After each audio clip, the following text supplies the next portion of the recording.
நூற்றுக்கணக்கான, ஆயிரக்கணக்கான, லட்சக்கணக்கான பேருக்கு தரிசனத்தை கொடுத்துட்டாங்க, காட்சியை கொடுத்துட்டாங்கன்னா மறுநாளில் பேச்சு இதாகத்தான் செய்யும். அந்த 1000 பேரும் 500 பேரும் இதைத்தான் பேசுவாங்க.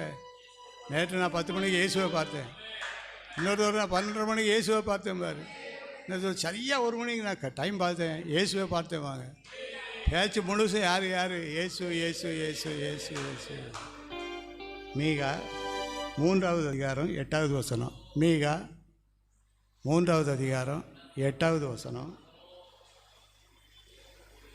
மீகா, நானோ யாக்கோபுக்கு அவன் மீறுதலையும் இஸ்ரவேலுக்கு அவன் பாவத்தை அறிவிக்கும்படி கர்த்தருடைய ஆவி அருளின பலத்தினாலும் நியாயத்தினாலும் நிரப்பப்பட்டிருக்கிறது. ஆண்டவனை நிரப்பணும். எல்லா ஊழியக்காரன், உலகம் முழுவதும் எல்லா ஊழியக்காரங்களையும் நிரப்பணும். எப்படி நிரப்பணும் அப்படின்னு சொன்னால், தேவனுடைய கர்த்தருடைய ஆவி அருளின பலத்தினாலும் நியாயத்தினாலும் பராக்கிரமம் அவங்களை யாரும் மேற்கொள்ள முடியாது. ஏன் நிரப்பப்பட்டிருக்கணும் அப்படின்னு சொன்னால், யாக்கோபுக்கு அவன் மீறுதலையும் பாவத்தையும் அறிவிக்கணும். இந்த வசனத்தின்படி உலகம் முழுவதும் உள்ள விசுவாசிகளையும் உலகம் முழுவதும் உள்ள ஊழியர்களையும் ஆண்டவர் இந்த பராக்கிரமத்தினாலும் ஆவியினாலும் நியாயத்தினாலும் நிரப்பி யாக்கோபுக்கு அவங்களுடைய மீறுதலையும் இஸ்ரவேலுக்கு பாவத்தையும் அறிவிக்கும்படி எல்லாரையும் நிரப்ப முடியாது.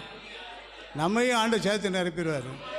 எல்லோரும் ஜெபம் பண்ணுவோமா? எல்லோரும் ஜெபம் பண்ணுவோமா? எல்லோரும் ஜெபம் பண்ணுங்க. ஆண்டவரே ஜெபம் பண்ணுங்க, ஜெபம் பண்ணுங்க. நேரம் ஓடிக்கிட்டு இருக்கு, ஜெபிக்க வேண்டிய காரியங்கள் நிறையா இருக்குது.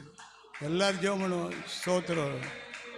ஆமென். ஆண்டவரே உமக்கு ஸ்தோத்திரம், ஸ்தோத்திரம், ஸ்தோத்திரம், ஸ்தோத்திரம். எல்லோரும் ஜெபம் பண்ணுவோம். ஆண்டவர் அவருடைய ஆவியினாலும் பலத்தினாலும் நிரப்ப முடியாது.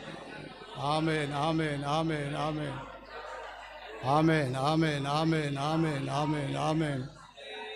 நானோ யாக்கோபுக்கு அவன் மீறுதலையும் இஸ்ரவேலுக்கு அவன் பாவத்தை அறிவிக்கும்படி கர்த்தருடைய ஆவி அருளின பலத்தினால் நியாய